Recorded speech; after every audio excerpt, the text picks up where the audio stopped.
இன்னைக்கு எபிசோட் பாக்யராஜ்க்கு ரொம்பவே வருத்தமான நாளாக தான் அமைஞ்சிருக்கு. இன்னைக்கு மலரை பைக்கில் லாங் ட்ரைவ் கூப்பிட்டு போகிறேன்னு சொல்லிட்டு ஹாப்பியாக ஆஃபீஸ்க்கு போகிறாரு இல்லையா. அவரோட டெஸ்கில் உட்காந்து வேலை பார்த்துட்ருக்கிறாரு. அப்போ அவரோட ஃப்ரெண்டு வர்றாரு, வந்து டீ குடிக்க போகலான்னு சொல்லிட்டு கூப்பிடுறாரு. இவர் இல்லை, எனக்கு கொஞ்சம் வேலை இருக்குது, வேலையெல்லாம் நான் வேகமாக முடிக்கணும், முடிச்சுட்டு வர்றேன் அப்படின்னு சொல்லிட்டு சொல்கிறாரு. இன்னைக்கு என்ன அவ்வளோ ஸ்பெஷலு, வேகமாக முடிக்கணும்னு சொல்கிறேன், வேகமாக வீட்டுக்கு போகணும்னு சொல்கிறேன், என்ன ஆச்சுன்னு சொல்லிட்டு கேட்கும்போது, ஆமாம் இன்னைக்கு என்னோட ஒய்ஃப்க்கு பர்த்டே, அதான் வேகமாக போகணுன்னு சொல்கிறேன்னு சொல்லிட்டு சொல்கிறாரு. ஓ அப்படியா, அப்போ என்ன பிளான், என்ன கிஃப்ட் வாங்கி கொடுக்க போகிற ஒய்ஃபுக்கு அப்படின்னு சொல்லிட்டு ஃப்ரெண்டு கேட்கும்போது, கிஃப்ட்லாம் ஒன்றும் இல்லை, அவங்க ஆசைப்பட்டு ஒன்று கேட்டாங்க, அதை செய்யலான் இருக்கேன் அப்படின்னு சொல்லிட்டு சொல்கிறாரு. அப்போ பாக்யராஜுக்கு ஒரு ஃபோன் கால் வருது. எடுத்து பேசினா அவருக்கு வந்துட்டு வட்டி கடன் கொடுத்தவர் தான் பேசுகிறாரு. நீ வேலை பார்க்குற பேங்க் வாசலில் தான் நிற்கிறேன், வெளியே வா அப்படின்னு சொல்லிட்டு அவர் கூப்பிடுறாரு. பாக்யராஜ் வேற, அச்சோ பேங்க் வாசலுக்கே வந்துட்டாரு, நான் வேற 2 மாசமா வட்டி கட்டலையே, என்ன பண்ணுறதுன்னு சொல்லிட்டு பயந்துக்கிட்டே போகிறாரு. அங்கே போனால் வட்டி கடன் கொடுத்தவர் பாக்யராஜ் ரொம்ப மோசமாக பேசுகிறாரு. நீ மட்டும் வட்டி காசு எடுத்து வைக்கலைன்னா உன்னோட பேங்க்கில் வேலை பார்க்குற எல்லாரும் முன்னாடியும் உன்னை வந்துட்டு சத்தம் போட்டு உன் மானத்தை வாங்கிடுவேன் அப்படின்னு சொல்லிட்டு மிரட்டுறாரு. அப்படிலாம் பண்ணிடாதீங்க சார், 2 நாளில் உங்களுக்கு நான் வட்டி காசு கொடுத்துட்றேன் அப்படின்னு சொல்லிட்டு பாக்யராஜ் சொல்கிறாரு. அதெல்லாம் முடியாது, நீ உன் பைக் சாவி எடு, நீ கொடுக்க வேண்டிய வட்டி காசுக்கு பதிலாக நான் உன் பைக்கை கொண்டு போகிறேன், என் பணத்தை ஃபுல்லாக செட்டில் பண்ணிட்டு நீ உன்னோட பைக்கை வாங்கிக்கோ அப்படின்னு சொல்லிட்டு மிரட்டுறாரு. சார் இன்னைக்கு ஒரு நாள் மட்டும் அட்ஜஸ்ட் பண்ணிக்கோங்க சார், நாளை கூட நீங்கள் வண்டி எடுத்துக்கோங்க அப்படின்னு சொல்லிட்டு பாக்யராஜ் சொல்கிறாரு. இப்போ நீ பைக் சாவியை கொடுக்குறியா இல்லை எல்லாரும் முன்னாடியும் கத்தி ஊரை கூப்பிட்டு உன்னை அசிங்கப்படுத்தட்டுமா அப்படின்னு சொல்லிட்டு கேட்டோம். என்னங்க சார்னு பைக் சாவியை கொடுத்துட்டாரு. அவரும் பைக் எடுத்துகிட்டு கிளம்பிட்டாரு. பாக்யராஜ் வேதனையோட பேங்க்குள்ளே வர்றாரு.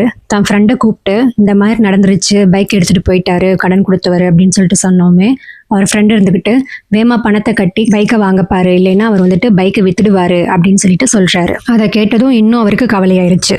அப்போது மலர்கிட்ட இருந்து அவருக்கு கால் வருது. இவர் கால் அட்டன் பண்ணி சொல்லு மலர்னு சொல்கிறாரு. அவங்க போக போகிற லாங் டிரைவை நினச்சி ரொம்ப சந்தோஷமாக அவர்கிட்ட பேசுகிறாங்க.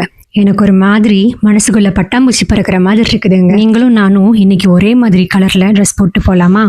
இல்லை கண்ணு பட்டுரும், வேண்டாம். நம்ம எப்போவுமே ஆசையாக பிளான் பண்ணுறோம், ஆனால் அது எதுவுமே இது வரைக்கும் நடக்கவே மாட்டேங்குது இல்லை.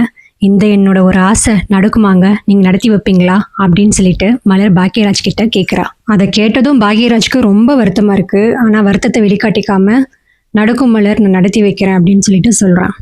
அதுக்கடுத்து மதி ரேவதிக்கு கால் பண்ணி, என்ன அண்ணி கிளம்பிட்டீங்களா, இன்னைக்கு பர்த்டே பார்ட்டிக்கு வரீங்கல்லன்னு சொல்லிட்டு கூப்பிடுறா. இதோ ரெடி ஆகிட்டு இருக்கேன் மதி, இன்னும் கொஞ்ச நேரத்தில் கிளம்பிடுவேன்னு சொல்லிட்டு மதிக்கிட்ட ரேவதி சொல்கிறா. அப்போ மதி, உங்கள் தம்பிக்கும் அப்படியே கால் பண்ணி பர்த்டே பார்ட்டிக்கு வர சொல்லிடுங்க அண்ணி அப்படின்னு சொல்லிட்டு சொல்கிறேன். உன் ஹஸ்பண்ட் தானே, நீயே சொல்ல வேண்டியதானேன்னு சொல்லிட்டு ரேவதி கேட்குறா.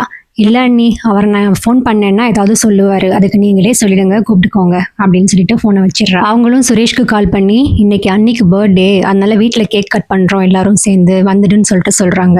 ஓ அப்படியா, நீ வர்றியா, மாமாவும் வர்றாரா அப்படின்னு சொல்லிட்டு சுரேஷ் கேட்குறான். இல்லை மாமா வந்தாதான் நீ வருவியா, நான் தான் வர்றேன் வந்துடு அப்படின்னு சொல்லிட்டு அவங்க அக்கா சொல்கிறாங்க. சரி ஓகேக்கா, நான் வேமா வந்துடுறேன் அப்படின்னு சொல்லிட்டு சுரேஷ் காலை கட் பண்ணிடுறான். ரேவதி ரெடி ஆகிட்டு வெளியே வர்றாங்க. அவங்க மாமியார் ஸ்டாப் பண்ணிவிட்டு, எங்கே போகிற அப்படின்னு சொல்லிட்டு கேட்குறாங்க. நான் திருவேற்காடு கருமாரியம்மன் கோயிலுக்கு போகிறேன், போயிட்டு வந்துடுறேன் அப்படின்னு சொல்கிறாங்க.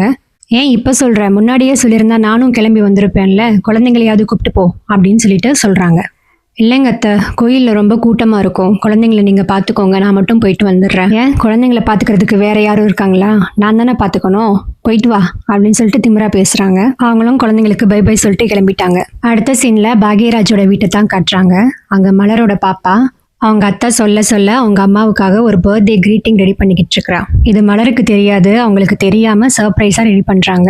அப்போ அந்த பக்கம் மலர் வந்து, என்ன பண்ணிகிட்ருக்க, எனக்கு காட்டு அப்படின்னு சொல்லிட்டு கேட்கும்போது, இல்லைம்மா நான் ட்ராயிங் பண்ணிகிட்ருக்கேன், காட்டு அப்படின்னு சொல்லிட்டு கேட்குறாங்க. இல்லை இன்னும் முடிக்கல, முடிச்சதுக்கப்புறம் காட்டுறேன் அப்படின்னு சொல்லிட்டு மலிப்பிட்டா. சரி ஓகே அப்படின்னா முடிச்சுட்டே காட்டு அப்படின்னு சொல்லிட்டு மலர் உள்ளே போயிடுறாங்க. அப்போ மதி வீட்டுக்குள்ளே வர்றா. என்ன மதி இன்னைக்கு வேமா வந்துட்ட அப்படின்னு சொல்லிட்டு மலர் கேட்குறாங்க. ஆமாங்க்கா, இன்னைக்கு லாஸ்ட் பீரியட் வந்துட்டு எனக்கு ஃப்ரீ பீரியட் தான், அதான் சொல்லிட்டு வந்துட்டேன் அப்படின்னு சொல்லிட்டு சொல்கிறா. சரிம்மா நீ காஃபி சாப்பிட்றியா அப்படின்னு சொல்லிட்டு கேட்குறாங்க. இல்லைக்கா வேண்டாம் அப்படின்னு சொன்னோடனே, சரி ஓகே மாமா எந்திரிச்சிட்டு வர இன்னும் கொஞ்சம் நேரத்தில், நான் அவருக்கு காஃபி போடணும், நான் உள்ளே போகிறேன் அப்படின்னு சொல்லிட்டு போயிடுறாங்க.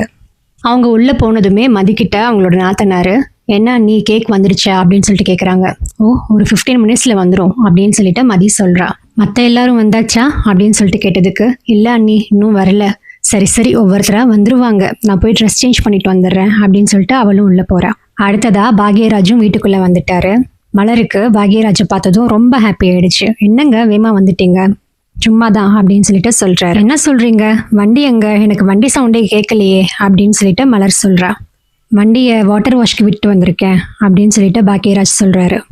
அவள் சிரிக்கிறா. என்னங்க சொல்கிறீங்க, வண்டியை காலையில் தான் 1 மணி நேரமாக உட்காந்து தொடச்சிக்கிட்டு இருந்தீங்க, வாட்டர் வாஷ்க்கே விட்டீங்க அப்படின்னு சொல்லிட்டு கேட்குறா.